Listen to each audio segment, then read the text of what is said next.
hell of a, she's so fine. Hell of a, blows my mind. Hell of a, lights my day.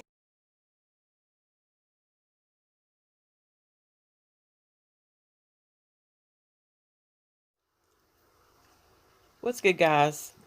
Today is the last part of Sunday, October the 4th, 2020. It's around 11 p.m. my time, 11:07 to be exact. As some of you know, I've been kind of battling this pink eye, and it's kind of affecting my sinuses right now. So bear with me, because that's not going to stop me from doing my video. This is something I've been wanting to speak on for a while.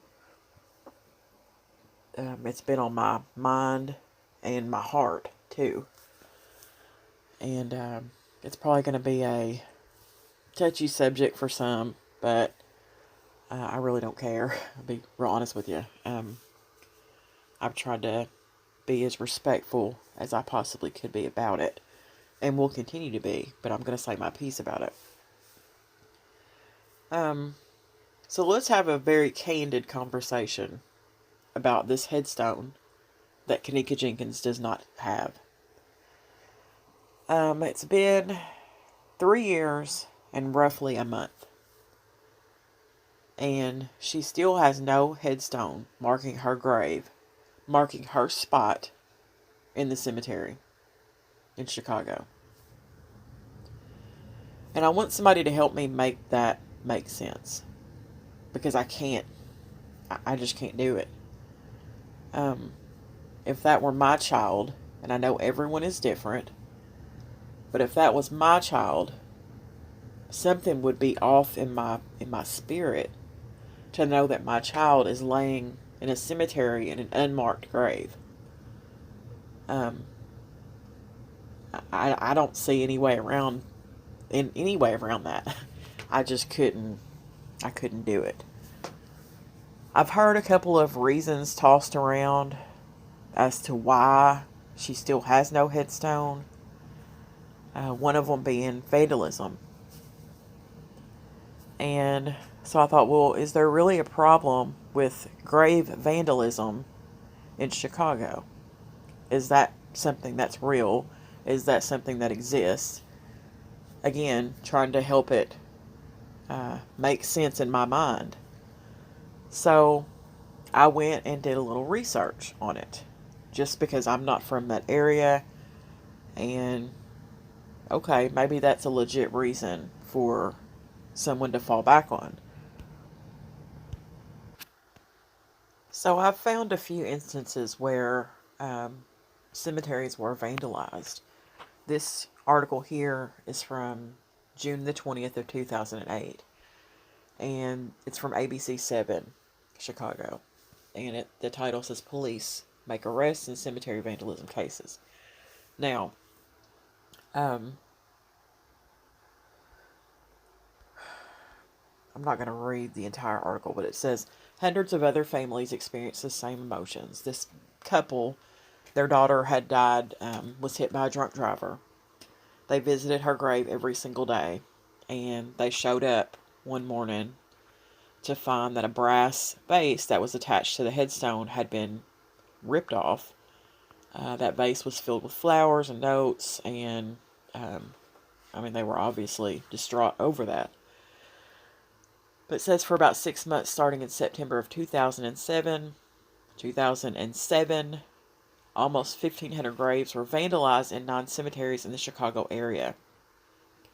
Evergreen Cemetery in Evergreen Park was hardest hit. More than 1,000 of that cemetery's brass vases were stolen.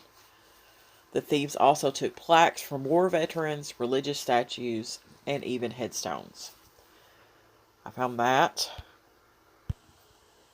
I found this article from the Chicago Tribune. Lockport Cemetery was vandalized. Some Civil War headstones were vandalized. Some were even broken. And I'm not going to read this article either, but it does say,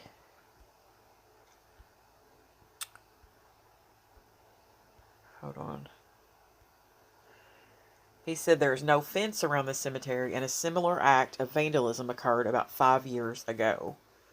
So, in other words, he remembered that a similar incident had happened 5 years ago, which means it's not a regular occurrence in that particular cemetery. And of course, you've got this one from CBS to Chicago, where this gentleman wanted to be a hero, so he put some ridiculousness on headstones, and he was prosecuted for that. This was from December the 1st, 2010. So yeah, like, this is a regular thing around the country. This is not something that's just specific to Chicago, okay? Even in little Podunk, Kentucky, where I live, it happens. I've been to the cemetery to visit my grandparents and had things missing. It's just part of life. So, even with that being said, I still, in my mind, couldn't say, I can't put a headstone out there because I'm afraid it's going to be vandalized. No, still couldn't do it. So, I got off of the vandalism train because that wasn't making sense to me. And I went on to cost, because I know how much it was to get my grandparents' headstone together. And it's not cheap by a long shot. Neither is a funeral, if you want to get all the way rock good about it. So I wanted to see what the cost was in the Chicago area. So I went to this. It's a consumer website. Final expense and burial insurance in Illinois. It goes through that. It does say that the cost of a funeral in Illinois can range from $2,770 to $10,000 or more, depending on the service you're provided.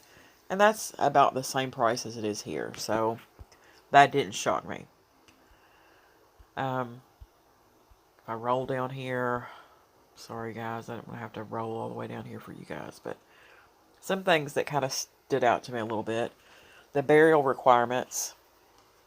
It says the service is provided after a person passes is most decided via his or her planned directive, and in some cases the next of kin. In addition to federal laws surrounding pricing and contracts, there are some consumer protection laws in place to ensure fair treatment during this process. Illinois requires the following. Coroner fees. It says fees can vary by county and state. Fees can vary by county, and state law allows coroners to charge fees for certain services. That kind of shocked me there, because that is not something that happens here. So that was interesting to read that. Retail casket sellers.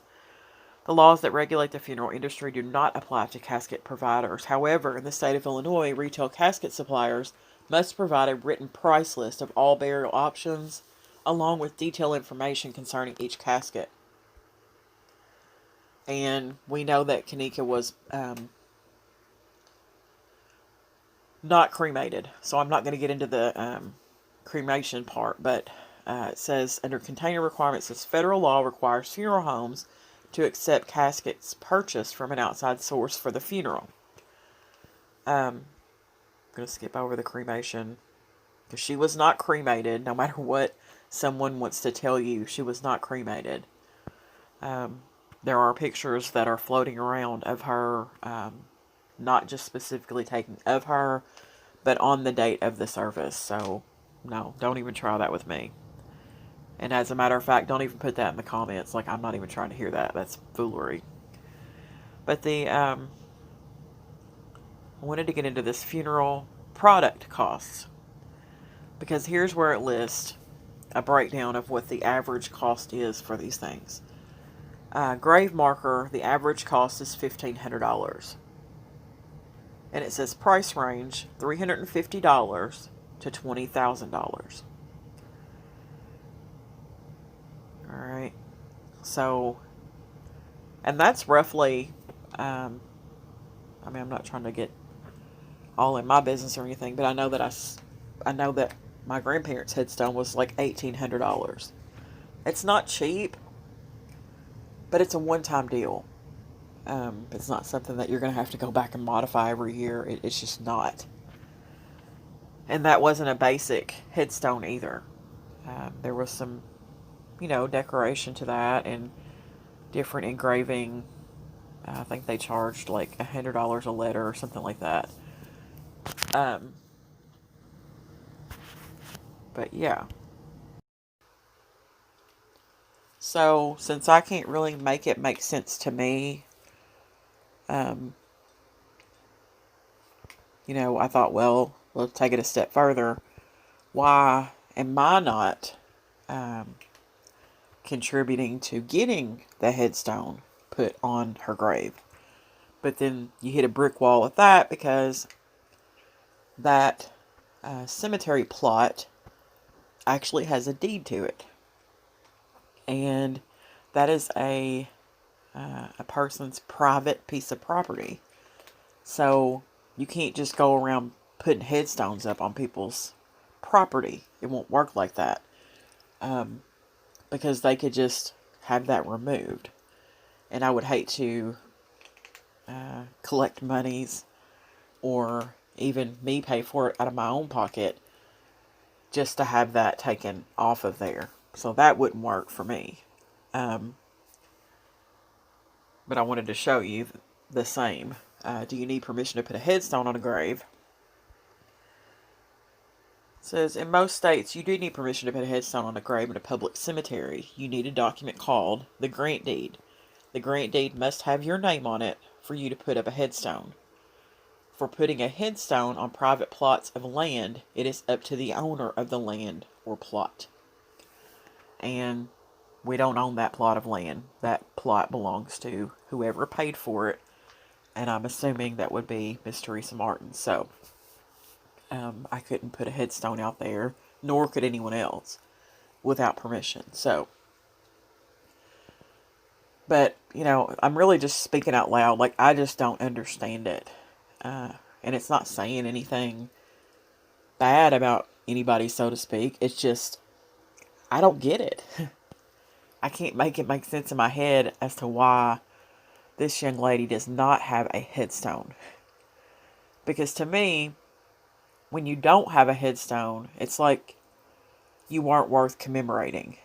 And that may totally not be the case here, but to me, that's what it feels like. Like, she was special enough to deserve a headstone, at the very least. So, I'm really just speaking out loud, and I wanted to do a video on it so that I can express my views on it, because I don't agree with it at all. So, if you know some other reason why there is no headstone on this baby's grave, please share in the comments. And I'm not talking about just, speaking out the side of your neck. If you really know something, say it. Speak up. Because I can't figure it out. But, you guys have a good night. I'm going to end this video here. Thanks, guys.